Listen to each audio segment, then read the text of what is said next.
Chapter 9, In the Witch's House. And now, of course, you want to know what had happened to Edmund. He had eaten his share of dinner, but he hadn't really enjoyed it because he was thinking all the time about Turkish delight.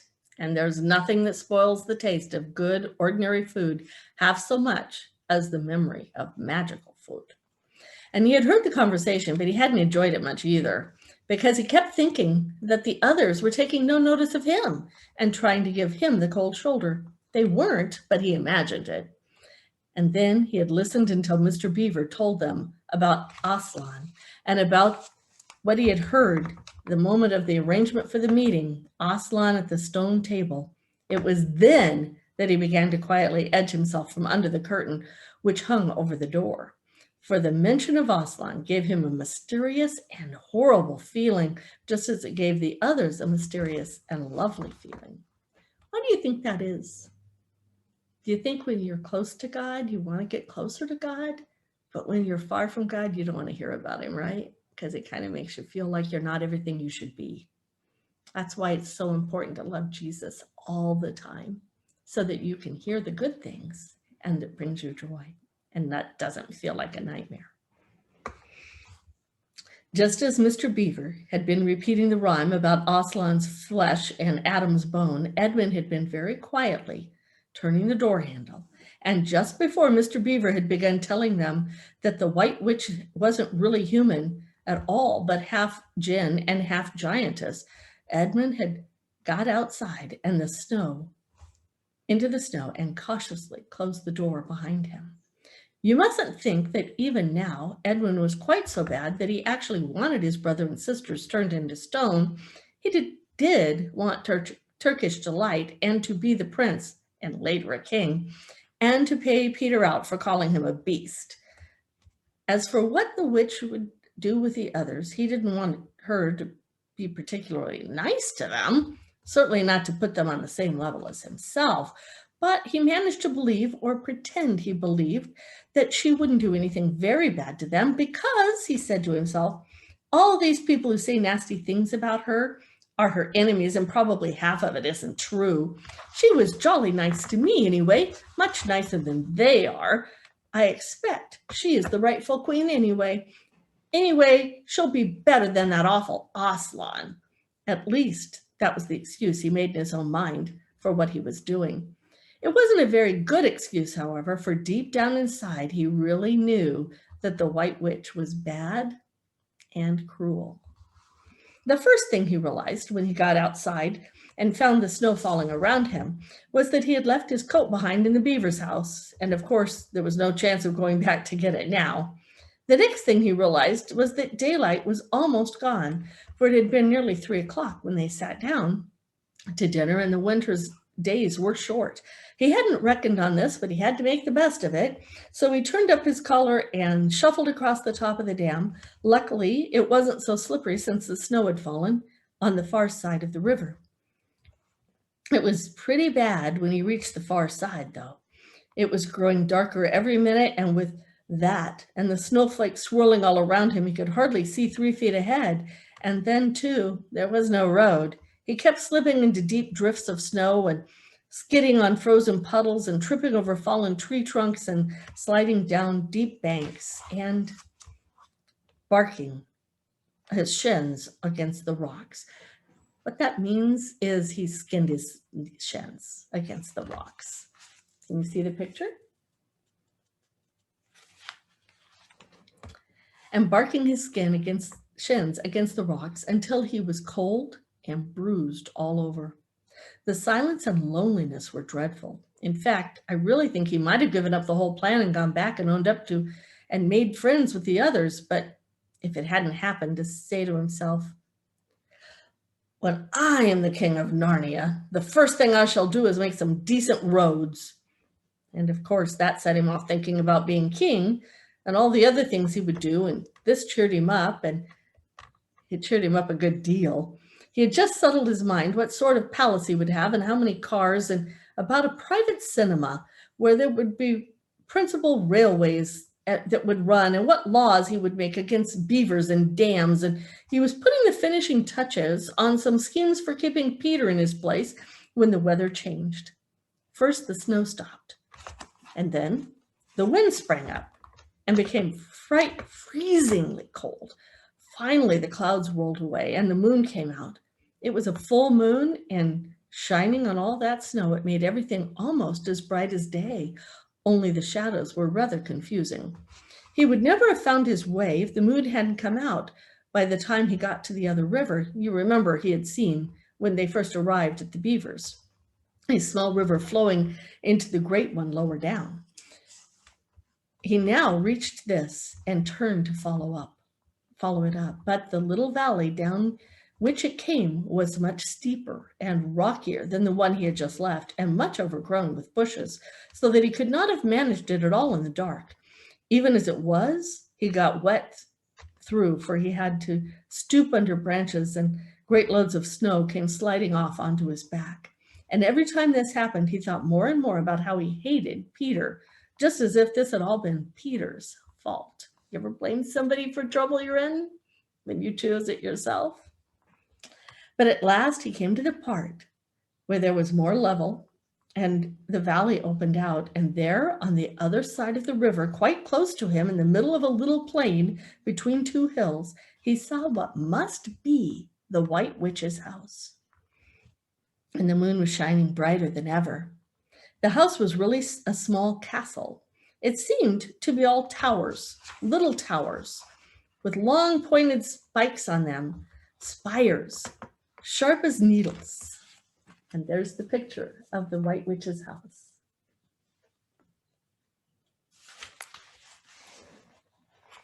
They looked like huge dunce's caps or sorcerer's caps. A dunce's cap is what they used to put on children, even with older than me. Before that, when somebody wouldn't have studied their lesson or didn't have the right answer in class and they wanted to make them study harder, one of the ways they used to try to motivate them was if you didn't have that answer or hadn't done your homework, they would put you in the corner. So you'd have to sit in the corner facing the corner, and they had a cap that was pointed, really tall like this, usually black, like a cone shape they would put on your head. That was the dunce's cap. It was to say you were a dunce, you were really stupid. And so they would make you feel stupid so that hopefully next time you would study your lesson. You've seen sorcerer's caps that are the same shape, but they're usually pretty colorful. This was just plain and to make you feel bad. So they looked like huge dunce's caps or sorcerer's caps, and they shone in the moonlight, and their long shadows looked strange on the snow. Edmund began to be afraid of the house.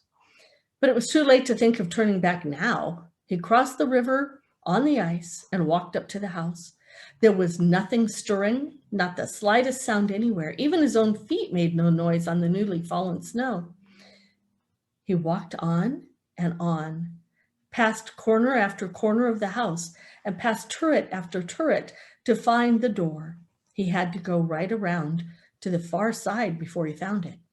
It was a huge arch, but the great iron gates stood wide open. Edmund crept up to the arch and looked in. As he looked inside into the courtyard, there was a sight that nearly made his heart stop beating. Just inside the gate, with the moonlight shining on it, was an enormous lion crouched as if it was ready to spring.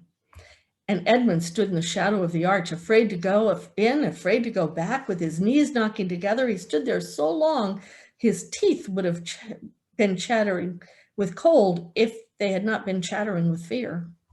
How long this really lasted, I don't know, but it seemed to Edmund to last for hours. Then at last he began to wonder why the lion was standing so still, for it hadn't moved 1 inch since he first set eyes on it. Edmund now ventured a little nearer, still keeping the shadow of the arch as much as he could.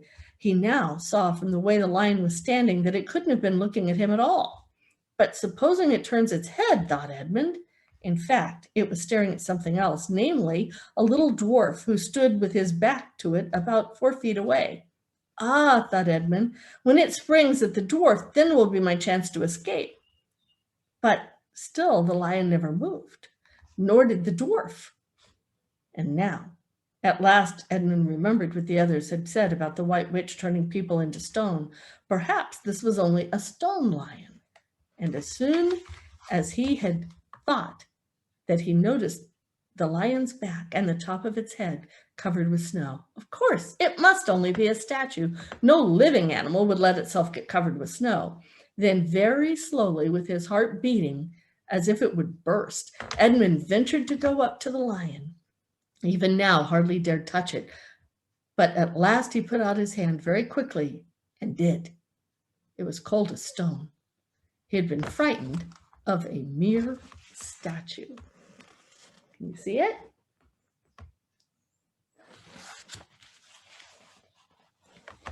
The relief which Edmund felt was so great that in spite of the cold, he suddenly got warm all over right to his toes, and at the same time there came into his head what seemed to be a perfectly lovely idea. Probably, he thought, this is the great lion Aslan they were all talking about. She's caught him already and turned him into stone, so that's the end of all their fine ideas about him. Who's afraid of Aslan? And he stood there, gloating over the stone lion, and presently he did something very silly and childish. He took a stump of lead pencil out of his pocket and scribbled a mustache on the lion's upper lip, and then a pair of spectacles on his eyes. And then he said, "Yay, silly old Aslan! How do you like being stoned? You thought yourself mighty fine, didn't you? But in spite of the scribbles on his face, the great statue beast still looked so terrible and sad and noble, staring up in the moonlight, that Edmund didn't really get any fun out of jeering at it. He turned away and began to cross the courtyard. He got to the middle of it, and he saw that there were dozens of statues all about, standing here and there, rather as pieces stand in a chessboard when it's halfway through the game. There were stone satyrs and stone wolves and bears and foxes and a cat of mountains of stone. They were lovely stone shapes and looked like women who were really the spirit of trees. There were great shapes of a centaur and a winged horse and a long, lithe creature that Edmund took to be a dragon. They all looked so strange, standing perfectly lifelike and also perfectly still in the bright, cold moonlight, that it was the eerie work crossing the courtyard. Right at the very middle stood a huge shape like a man, but as tall as a tree, and his fierce and shaggy beard and great club in his right hand. Even though he knew it was only a stone giant and not a live one, Edmund didn't like going past it. And now he saw there was a dim light showing from the doorway on the far side of the courtyard. He went into it. There was a flight of stone steps going up to an open door. Edmund went up to them. Across the threshold lay a great wolf. It's all right, he kept saying to himself. It's only a stone wolf. It can't hurt me. And he raised his leg to step over it. Instantly, the huge creature rose with all of his hair bristling along his back, opened a great red mouth, and said in a growling voice, "Who's there? Who's there? Stand still, stranger, and tell me who you are." "If you please, sir," said Edmund, trembling so that he could hardly speak. My name is Edmund, and I'm the son of Adam that Her Majesty met in the wood the other day, and I've come to bring her news that my brother and sisters are now in Narnia, quite close in the beaver's house. She said she wanted to see them." "I will tell Her Majesty," said the wolf.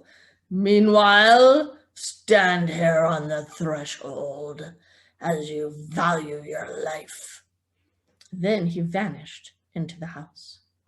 Edmund stood and waited, his fingers aching with cold and his heart pounding in his chest, and presently the gray wolf, Magirium, the chief of the witches' secret police, came bounding back and said, "Come in, come in, fortunate favorite of the queen. or else not so fortunate.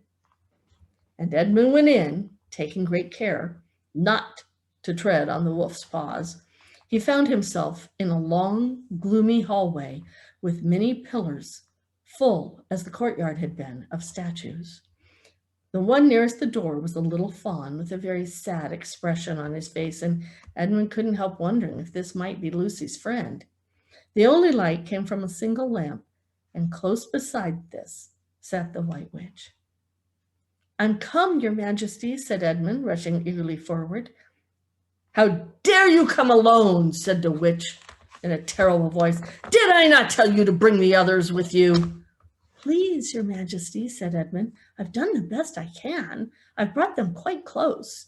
They're in a little house at the top of the dam, just up the river, with Mr. and Mrs. Beaver."